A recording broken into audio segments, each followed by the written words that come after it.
Pleased to welcome Dr. Scudder Mackey. He's the Chief of the Office of Coastal Management for the Ohio Department of Natural Resources, with offices located at Ohio Coastal Services Center in Sandusky, Ohio. Don't worry about it. He holds a doctorate in geology from the State University of New York at Binghamton.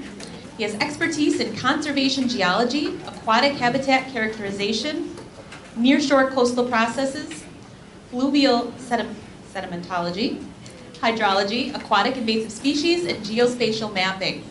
Dr. Mackey has considerable experience evaluating potential impacts of changing water levels on Great Lakes shorelines and is the co-chair of the Climate Adaptation and Coastal Resiliency Workgroup for the Coastal States Organization.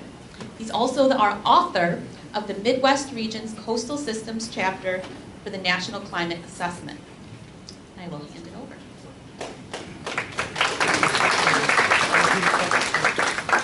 Thank you. Really appreciate the opportunity to speak to you folks today. I didn't necessarily bank on being the after-lunch speaker though, so I expect to see a lot of comatose faces out there as you guys start digesting the excellent lunch that we had. This presentation I'm going to do is a number of word slides. I do have a couple of pictures, maybe not quite as nice as some of the earlier speakers. I think I have one or two plots or graphs. And I'm going to tell you that this presentation is going to be a little bit different than the ones that you've heard. It's going to be more of a thought piece, a conceptual piece. In Ohio, we've been thinking a lot about nature-based shoreline management, and I want to share some of our thoughts. And I also want to bring in some external thoughts from some other groups. And one of the things I want to highlight right now is that, in many cases we're a somewhat close community when we work along these coastlines, and we really need to look at expanding the people we work with. And what I want to do is promote partnerships with other entities, since they have a lot to bring to the table, I think. And I have to tell you, I'm also technically impaired, so we'll see how all of this works. What I wanted to go through here is just the approach and sort of what I'm going to be talking about today. Number one, we've been doing a lot of thinking about landscape conservation design. I am the coastal zone management representative to the Landscape Conservation Cooperative, Fish and Wildlife Service. And we work with the Nature Conservancy, NOAA. There are folks from a whole host of different agencies involved. And it's focused on a broad range of conservation issues.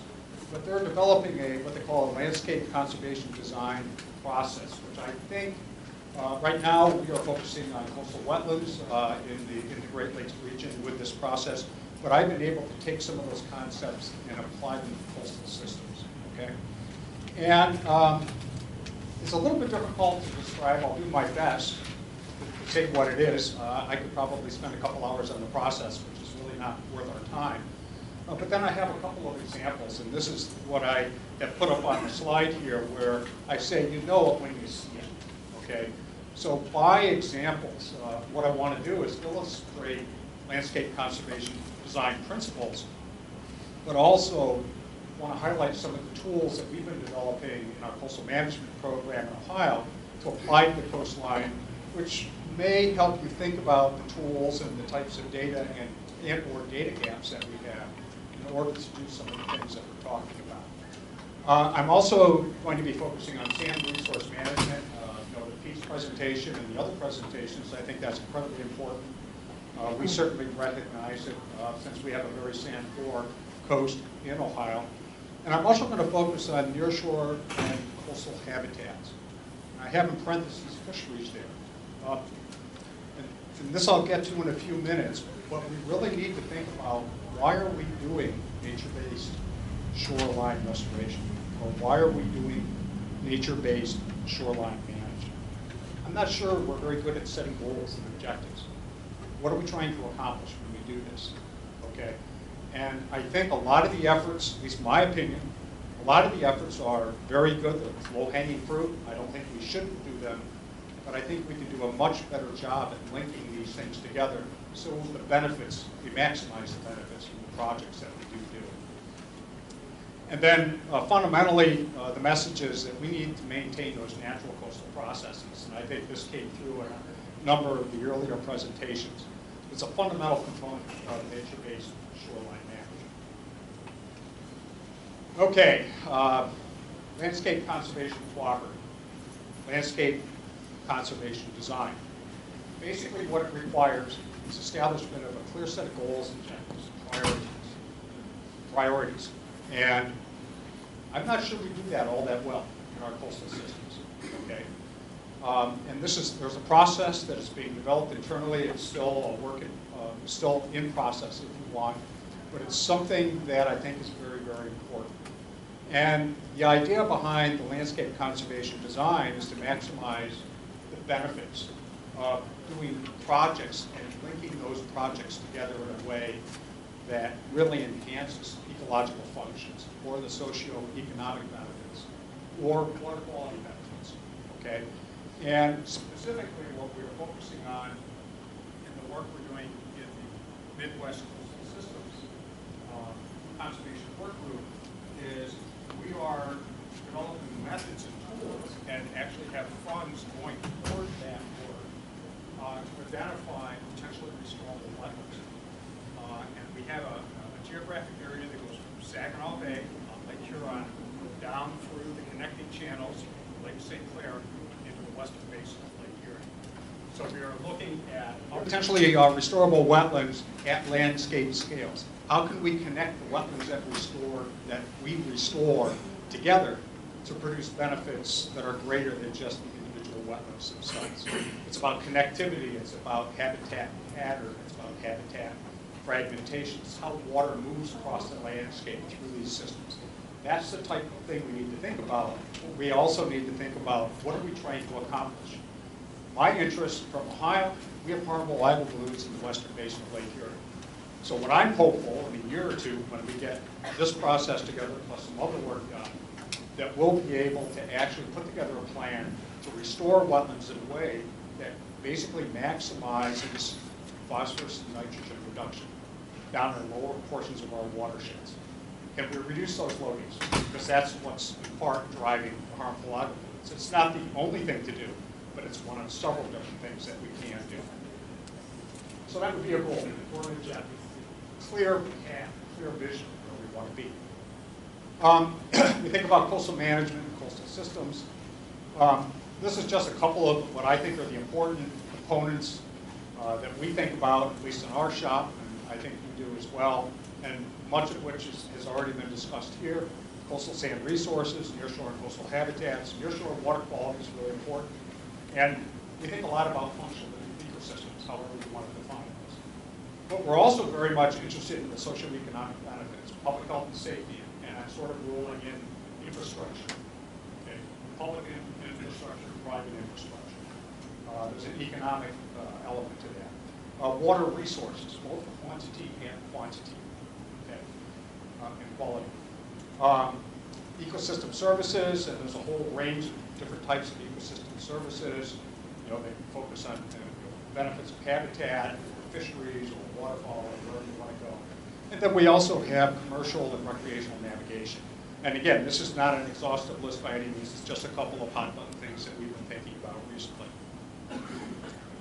So what I'm going to do is do some examples here, where what I want to do is focus a bit on sand resource management. I know it's been a hot topic of discussion, and show you some tools that we've developed in Ohio that we use to help make some management decisions. And this is what I want to do, is try to link the science, technical side, to how we roll this up through our program to a management level to make policy and regulatory decisions. That linkage sometime I think is missing. We're doing a lot of the scientific discussion here, but how do you actually use that if you're a regulatory agency? Or if you're a municipality that has to make zoning recommendations. Simple things, and this is pretty much what we've heard. Beaches require continual nourishment. They require a source of sand. And that sand can come from rivers, it can come from direct erosion on the bluffs along the shoreline. You may have growing sand deposits near shore waters offshore as well. And obviously, and this was highlighted earlier, certain types of shore protection, groins, segmented breakwaters, or other types of structures can trap and hold sand. Sand accretes, and it's trapped and held there, and is not allowed to move further down the shoreline. One of the things that we've learned, and this is something I'm afraid to say that we didn't really think about all that much until a couple of years ago, is that generally when we did beach nourishment, I know Charlie's example at Illinois State Beach is a little bit different, but usually what happens is the Corps of Engineers on an annual basis would come in and dredge the navigation channel. It has a lot of sand in it. Okay? So they have a pile of sand and say, okay, well, it's 80% sand, 20% silt. Now, we'd like to take that 80% of that sand and if we want to place it into the controls, can you do that? And typically there may be a cost share, maybe not, it depends. It makes no difference. That's basically a one-time event.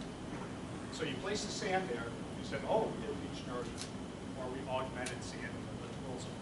That's a good thing, don't get me wrong. The problem is that the waves are acting 24/7, 365 days a year, barring ice conditions in the winter, which we talk. So we do this, and that sand eventually will be transported away, and then you have a deficit on the downriver side, and that's where you start having that accelerated erosion, lake bed down, cutting and release of shoreline, or other issues. And so what we have learned, that's nice, but if you really want to maintain the littoral sediment supplies and protect the downstream property owners, you have to bypass on a regular basis, almost on a continuous basis. And annual bypassing does not address this problem. And so it's not just the opportunity of, oh, we have some sand, the Corps is dredged, or someone else is dredged and placed in the littoral zone.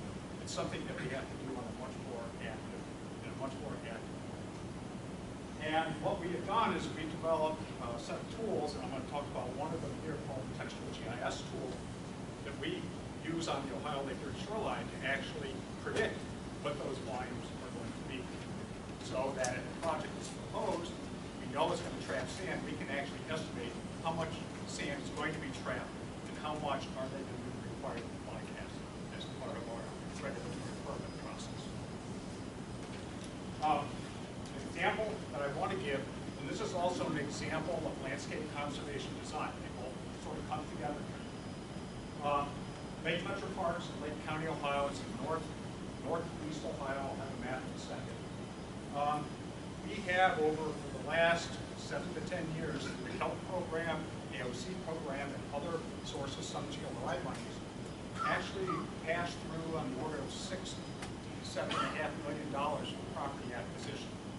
Undeveloped land, primarily wetlands, but they are up on a bluff, okay? The eastern part of Ohio is the clay bluff, elevation 35, 40 feet. And so we acquired, almost 700 acres now. We purchased some additional acreage more recently, a pass-through grant. And what's interesting is that Lake Metro Parks holds title. It's now called the Lake Erie Bluffs Preserve. And they have made a commitment. They are not going to harm that shoreline. And it's going to remain unprotected. And Pete alluded to this when he was talking about the littoral south. The updrift side, or the head of that littoral area, is the area where they have erosion. That's the sediment source. So this is a potential sediment source to keep that sand flowing in the system. Okay? The other thing is that the littoral transport direction is from west to east along the shoreline. So, and this, I really felt bad because Charlie was playing in Pennsylvania. We're really the ones that fault this. Pontiac Harbor is trapping most of the sand that's coming out of Ohio, and it doesn't get to Pennsylvania. I've been threatening to build a mile-long groin out there and then back past the sand. So nobody from Pennsylvania here, that's probably a good idea. Okay. So this is a map. You can see where we are on the South Shore of Lake Erie. Right here, this is Fairport Harbor. Oh, sorry. Right here. This is Fairport Harbor. This is the jetty. This is all a large accretionary wedge. Sand. This is actually an area of bluffs that has eroded very substantially. And the acreage that we're talking about is in this area right here. This happens to be the Erie nuclear power plant. Many of you have been Sediment transport direction is from west to east. This is the parcel, looking at the parcels in a little bit more detail. Again, through CALP funds and other funds, we've been able to acquire these properties. It's now a preserve. This is sort of what it looks like. This is what the shoreline looks like. They have a path down here, but it's basically a look at sand beach. There's a lot of woody debris, and incidentally, this is probably the natural condition of many of these coasts before property owners came along, because we don't like to have woody debris on our lakeshore. We'll burn it up and have a great fire, and aluminum cans and that. But the point is that the woody debris actually acts as a natural form of shore protection. And nobody's placing it here. This is nature-based. This is the nature-based shoreline. Okay. The thing is, there are a couple of very small tributaries. This is an example. This is actually a part of the clay bluff here. It comes out, and sometimes it's closed off, sometimes not. But Pete's right. There's virtually no sand, at least along this reach of shoreline that's coming from the tributaries. This is almost 100% source. Sand is 100% sourced from direct erosion of the bluff. One other thing I will let you know. In Ohio, the legislature, our office, and our Division of Geological Survey are mandated every 10 years, at least every 10 years, to map recession rates along the coastline and identify what we call coastal erosion areas. This is part of a setback program, basically, that Ohio has. But what I want to tell you is I know Pete talked about his data that's spaced at 1 kilometer intervals along the shoreline of Lake Ontario. In Ohio, our digital transects are spaced at 30 meters or every 100 feet along our entire 312-mile shore. So we got a boatload of data points and a lot of information. And associated with each of those digital transects is not just the recession, but we also incorporate and tie to them information about the locale, the bluff height, the types of materials that are present in the shoreline, nearshore slope, beach splits. And we do this over different periods of time. We also have the 1877 lake survey charts. We have that data incorporated into our database at this degree of resolution, which is really cool. And then the end product is a map that looks something like this. This is a different area, but this is showing the setback line. This would be in the Painesville Township area. And we produce data tables that the public can access to say, for this specific property, how much of a recession is anticipated, how much land is anticipated to be lost over the next 30 years. And that's how we define our setback. This is available digitally. It's a great digital data set. But what it allows us to do, because all of this is geographically referenced, for different time periods, we can actually calculate the volume of material that's eroded over that time period. And if we know the bluff height, and we know the composition, the lithology of the materials in the shoreline, we can actually calculate the volume of sand that's introduced all these through time over these different time periods. And it's fairly accurate because you're doing this every 100 years. Okay. And that volume is typically we annualize it and it's expressed in cubic yards per year. And at least in the northeast part, we assume that river contributions are minimal, but we can figure that out with this tool. And also tell us how much of that is actually coming from the bluffs, or is there an alternate source, such as a river? And you can see the assumptions here. And this is basically a summarized, this is one of the products that comes out. And this is something that I want to talk to you a little bit about, because I think in the breakout sessions, we're going to talk about data gaps and data needs and what's the type of information you need to do this type of thing. And then I also want to highlight how we can use this tool to actually establish policy and or identify potential acquisition targets and how we can change our coastal management program in terms of our regulatory program. First thing I wanted to show is that this is the coastal cross-section. It's digital. It's showing we have numerous different types of lithologic units, geologic units. Most of it's a cohesive plate, but there are some sands there. And so what I have on the right here, difficult to see the type of data. Coastal cross-sections. This is done by our Division of Geological Survey. And actually, we had a 5-year cooperative study with the USGS National Coastal Center. These are our mapping done by our surficial geologists. We know what the stratigraphic and the lithologic units are. We know what the sand, silt, clay percentage are in each of the units because we've sampled those units and we can characterize those units. We know what the bluff height is at each one of the transects, and all of this information is georeferenced. Going down to the next step, what we've done is measure the recession rates every 100 foot along these transects. And what I plotted here is basically the recession rates, which is the red line, and then the volume of sand eroded in cubic yards per year is annualized, and the silt clay, the fine grain material eroded per year, that's sort of the yellow and the black here. And again, this is georeferenced. And what it does, you can see there's a very close relationship, but not always, with the amount of recession that occurs in the volume of sediment that goes into the lake. It's introduced into the lake. But you can, that's in a high bluff area, that's pretty significant. But there are times when you have a low bluff area where you can have high recession rates, but you don't have high volumes because there's not much material moving. You can tie that down to this map, which is based on an aerial photo.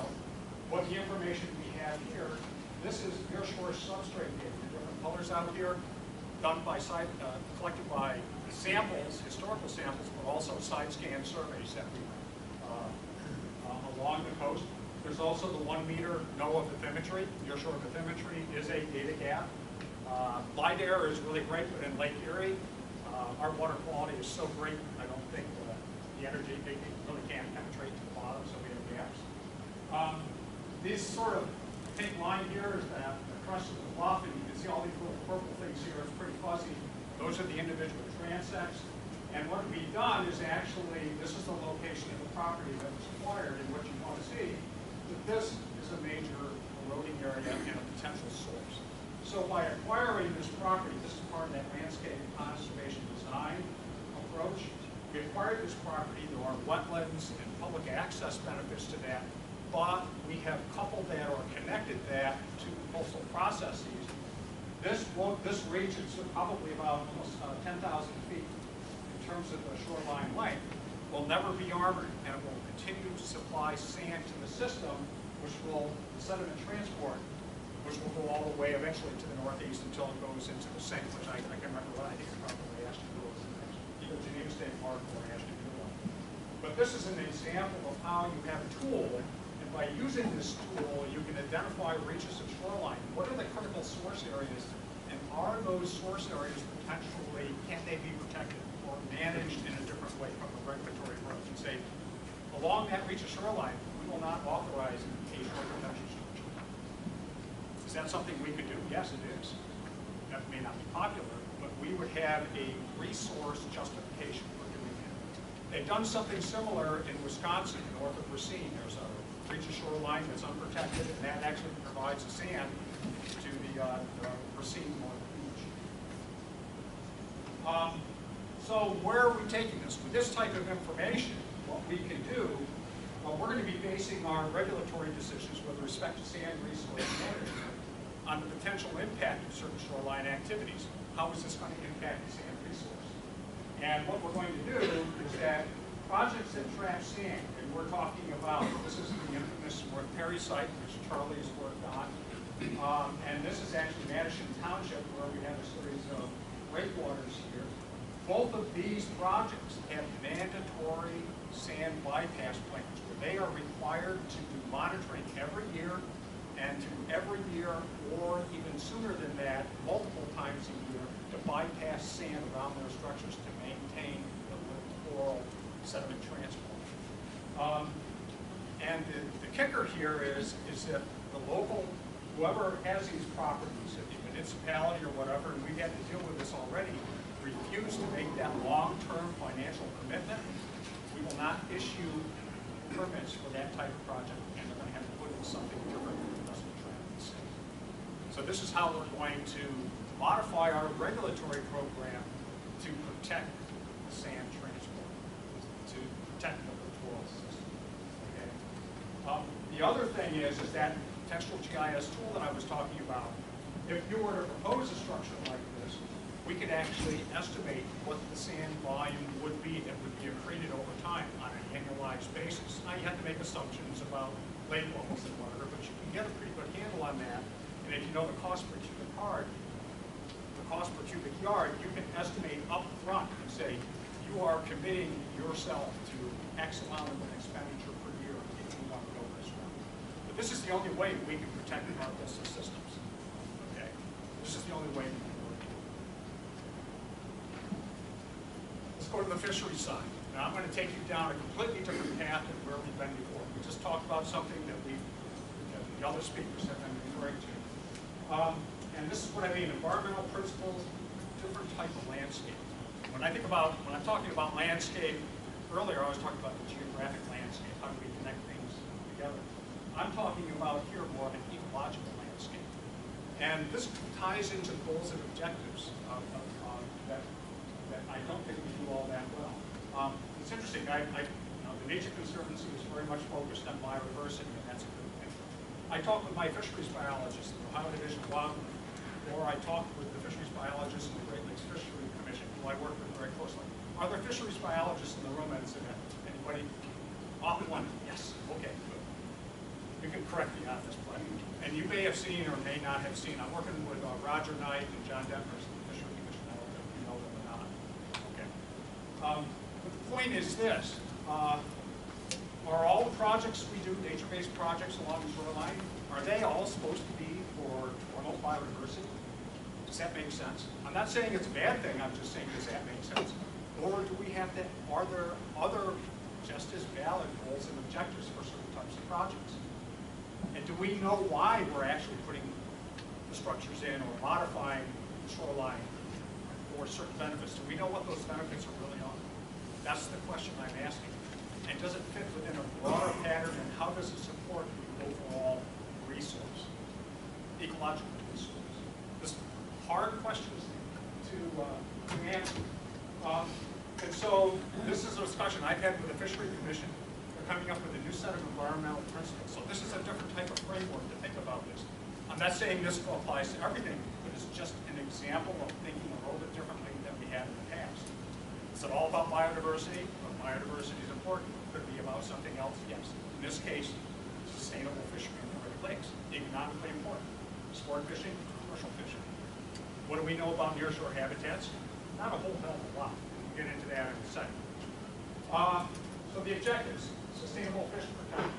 This is fishing community goals and objectives, which have been established by the Great Lakes Fisheries Commission for every Great Lake. They're saying this is what we want our systems to be. They have set goals and objectives for the fishery in each of the Great Lakes. Protection and improvement of functional habitats. They should be systematic. You can read this as well. Adaptively, cumulatively, collaboratively. They're saying, hey, we need to work in partnership. Fisheries management agencies do not have the authorities to manage the shoreline. They do not have the legal authority to do it. They manage the fishery. Okay, and we expect them, the fisheries people are going to do habitat. Where? And how can they do it? They don't have the authority to do it. They have to partner with the coastal management program or whoever the regulatory agency would have the authorities to regulate the shoreline, to make those types of changes. You have to think about that because it's all tied back into authorities. What can we do? What can't we do? We are agencies. We're subject to law and administrative law. Their fishery values should be explicitly accommodated in environmental management decisions that affect functional habitats. How many folks here have had a conversation with anybody in the fisheries community about their habitat restoration projects and what those benefits are going to be for the fishery? Charlie has. I have. And Tony has. There's a handful of people here, but we need to do this a lot more. Okay? And there's an assumption here that anthropogenic stressors, we should be able to manage those and mitigate those, but the fisheries people, the fisheries management agencies are not going to be able to do that. They have to partner with other entities who have the authorities or the knowledge or the connections to do that, to make the changes that impact the functional habitat. This is a different way of thinking. Just trying to get you guys to think a little bit before we go into the breakout sessions. Functional habitats. This is a different unit. This is a different way of thinking about that. When you talk about nearshore habitats or coastal habitats, what are we talking about? Are we talking about spawning habitat, or are we talking about nursery habitat, wetlands, waterfowl? It's a whole bunch of different types of habitats. So we're thinking about what they call functional habitats. And again, with respect to fisheries, hydraulically connected areas that support requirements of desired fish species for sustained production. Not a bad idea. And this is the type of thing, if you have to sell it to a coastal property owner or to a municipality, you say, hey, this is going to help the fishery in Lake Ontario. How many people are going to say, oh, that's a crappy idea? Okay. I mean, fisheries are really important. So this is about telling the story, having a vision, and saying, the work that we're going to do has this type of benefit, and it's going to maximize these types of benefits. That's the type of thing you can step into an elevator with a guy, Joe Sixpack or whoever, and in 30 seconds pretty much have him on yourself. Okay? It's not altruism. This is pure economics and pure aesthetic pleasure. Maybe not that. This is important that these functional habitats are sustained by functional processes. Those are those coastal processes we've been talking about. They basically, the physical side structures and sets up whatever, the ecosystem is doing fundamentally. I'll build it different. It can be place-based, but it can also be much broader than that. The other thing is that these functional habitats may be diverse, but they also need to be connected in an appropriate way. If you have spawning habitat here and nursery habitat over here, and there's no way to connect them together, and have no recruitment of the spawning habitat, you have to think about that when you're saying, this reaches shoreline, this is where we're going to put spawning habitat. You're going to build one of these low-relief berms with rocks on it. Okay. Well, how does that relate to nursery habitat? Is there nursery habitat adjacent to it or not? So you have to think about the pattern of the habitat that you're creating. How does that connect into the rest of the system? You have to think of this as an interconnected system, not just this habitat here, this habitat here. Okay. And one of the things that we are going to be identifying is what we call priority management areas along the coast. And these are areas where specific types of management actions will either be authorized or activities will either be authorized or not authorized based on the resource impact. And this is not something we can just dream up. We have to have the tools and a sound scientific basis for making these decisions because it won't stand up in court. But we can hold in the court by a property owner. I want to build this, and I say, no, you can't because you're going to impact the fishery. You can't be able to show it. And that's the problem right now. There's a data gap. We don't have the tools. We don't necessarily have the data. We're short. So that's one of the things that we're moving forward to try to address. Some fundamental basic questions. My people, I have a couple coastal engineers in my office. We provide technical assistance to property owners and consultants and engineers. We do site visits. We go out and actually talk to them. In fact, I'm going to be doing one on Lake Ontario tomorrow, just for fun. Ohio, maybe specifically excited about. But there's some fundamental questions here that we really don't have answers to. Now, locally, we may have a little bit here and there, but systematically, we do not have answers to these questions, of course. What are the relationship between shoreline characteristics and fishing communities? If you have a certain type of shoreline, whether it's armored or unarmored, do we have any understanding of what the fish communities are in the nearshore zone, or what the linkage is? Okay. Is it high diversity, low diversity, high numbers, low numbers? What are they being used for? We don't have that information. Which coastal ridges along the shoreline are important and why? Can you tell me if this ridge over here is more important than this ridge over here in terms of building a sustainable fishery? We don't have an answer to that question. What are the criteria that define priority management areas, and what scale should we define those in? My guess is going to have to be tied to functional habitats. Priority management area could be a single functional habitat, or it could be multiple functional habitats. Spawning, nursery, refugiated areas in one single package. Or it could be an individual habitat type by itself, depending on what your goals are. What are the types of actions that you can take to actually restore these habitats to get to your goal? How much and what type of habitat is enough? Some fundamental questions. I mean, if you're a fishery guy and you're saying, well, I want this much perch, and I want this much walleye, and I want whatever species, northern pike, do we have any feel for whether these organisms or these fish are habitat limited at this point? Are they or are they not? If they're habitat limited, then what do we do to mitigate that situation? This is a fundamental question. And if Anybody have any answers? And then the other question is, how do we coordinate with the fishery management agencies?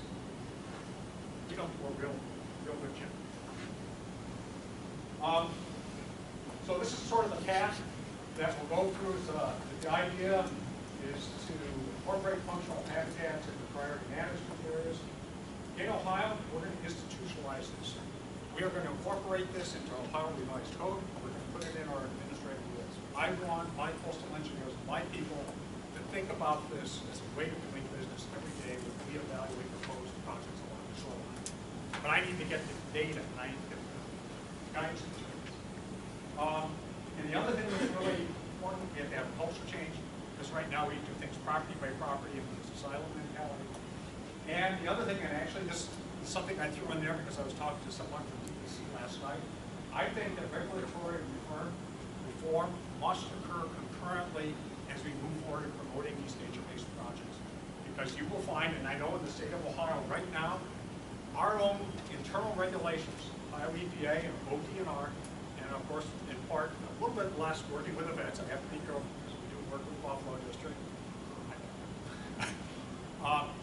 Can severely limit and really slow down these projects.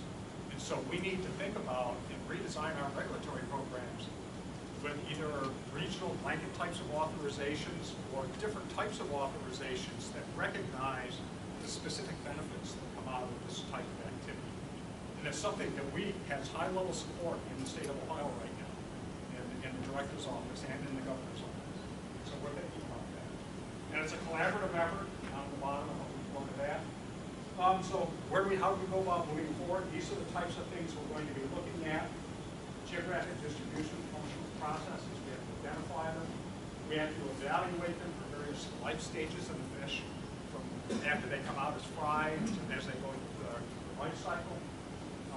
Identify impairments, protective or remedial actions. And we need to communicate our priorities and the knowledge we have with people that matter. Okay. All right, we can go through this. I know I'm getting short on time.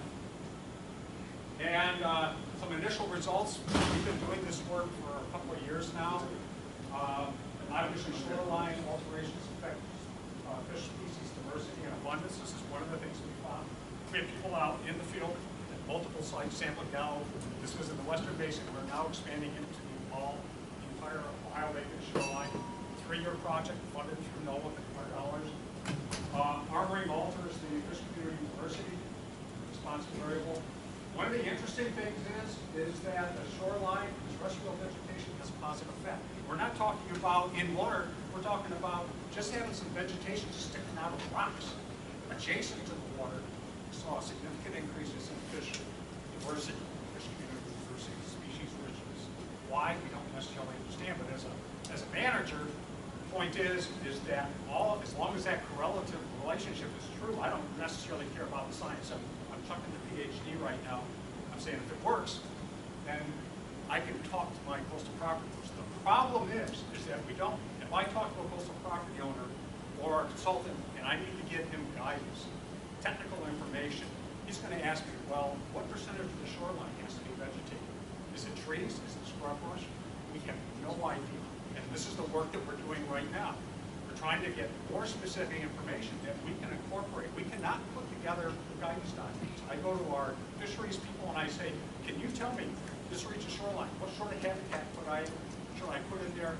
What should I do with the vegetation? What should I do? And I hear crickets chirping in the background because they don't know. And I'm not saying that they haven't done their work. They just haven't thought about it. It's not what they focused on up to this point. But to do the types of projects that we're doing or we're thinking about doing here, this is the type of information that's absolutely critical to where we have to go. And it has to be set in a broader legislative context. $300,000, that's fine. We have this Nearshore habitat flyer. I didn't bring any with me, but this gives you an idea of the types of things we're moving toward. This is the types of guidance documents that we can share. Our target audience may not be coastal property owners. More effective is likely going to the coastal consultants, the engineers, the folks that actually design and build those structures. Because property owners are going to call them and say, what can you do on my property? And the guy says, hey, I can do a habitat. And that's a summary. Maintaining natural coastal processes and what is needed to successfully develop and implement sustainable fisheries management policies. That's the question I'm asking.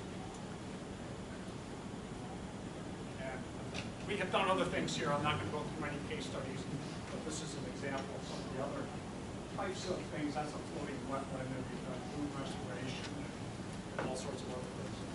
So I've done it, and I apologize for taking the rest of the time.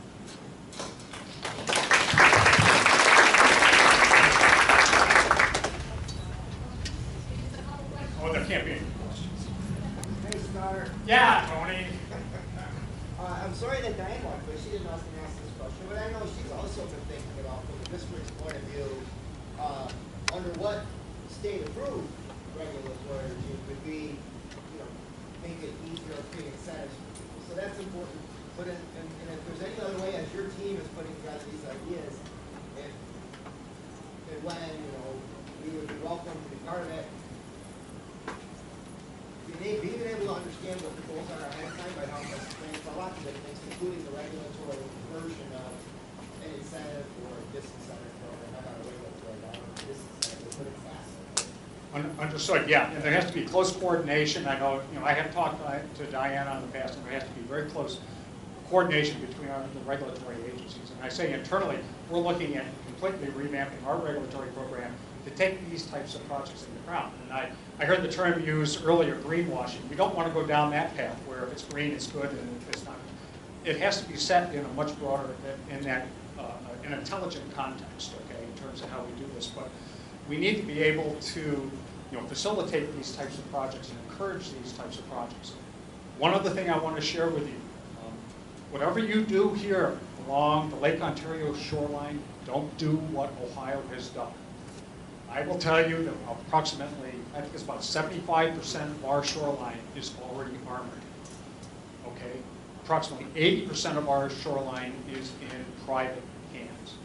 When you look at a lot of the restoration work that's being done, funded by the agencies, it doesn't go to private property. So what you're telling me is that 80% of my shoreline, I can't do restoration work on it. We can't do restoration work. And that's a 312-mile long shoreline.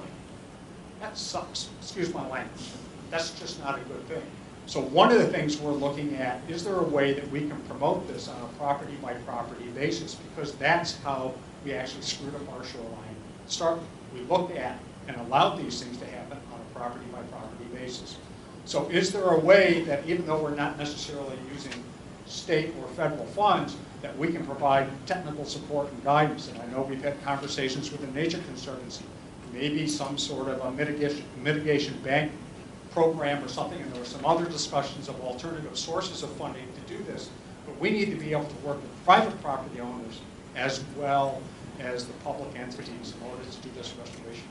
Again, in Ohio, 80% of our shoreline, it's going to be really tough for us to do anything. And we're talking about actually modifying the existing great infrastructure that's there. Yeah. I'm with the New York State Coastal Erosion Management. It was actually really cool to see your maps. We're working on updating our own maps. Is very interesting in the process. My question is, as far as what you just talked about, erosion protection structures on private property. If someone were to come in for a permit for an erosion protection structure on private property, would you try to get it out there about to steer that if applicable to one actual solution? What I would do is this, is if we get our act together and we can identify these priority management areas, what I would say, if that property falls within this reach, I would say, hey, this is a very strong recommendation that you do these types of things there because it will provide these direct benefits that we can clearly demonstrate. And people are receptive to that. It's amazing when we talk with the consultants and contractors along our coastline and we say, hey, there's a possibility we can provide you some guidance and would encourage you to do this. And they say, where can we sign up for this? We need that guidance material, but we don't have that guidance material and we don't know what to tell them. If we can provide that guidance, they can tack on a few extra costs in their project. I'm sure Pete's shop there would love to be doing this type of stuff. And Charlie and the other folks that do this sort of work or do the engineering and design work, there's a lot of interest in that because you send your grandkid down and say, hey, I can stand on my structure or whatever I have down there and throw a line in the water. My grandkid's going to catch fish. That's not necessarily a bad thing. And if you do it right, you're also promoting a sustainable fishery.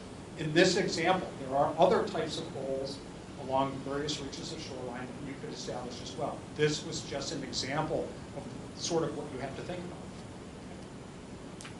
Have you, that information you had on the contribution of sediments by bluff erosion was, I thought, very interesting. But have you tried to use that with individual homeowners who might be looking for tow protection on the bluff to say, okay, as a mitigative measure, you would be blocking this amount of material from getting down there, so somehow either you have to put it in there or pay into some type of beach renourishment? The answer is yes, we're starting to do that now. I believe for the core regulatory program on Lake Erie is if you build a structure and it looks like you're going to stop sand, I think it's a mandatory 2 cubic yards per lineal foot that the property owner, they have to bring in as basically as an offset. Now, we have shale bluffs along the reaches of our shoreline. We have absolutely no sand beaches, nor have there ever been sand beaches there. That regulatory requirement applies to them as well. Now, I'm thinking, does that make sense? With the tool, this tool, we can actually identify as we move along the shoreline what those requirements should be and base it on actual data in order to maintain the system. So, problem with some of our regulatory programs is one size fits all, and I think we know, especially in Lake Ontario, but also in Lake Erie, that we don't have a one size fits all coastal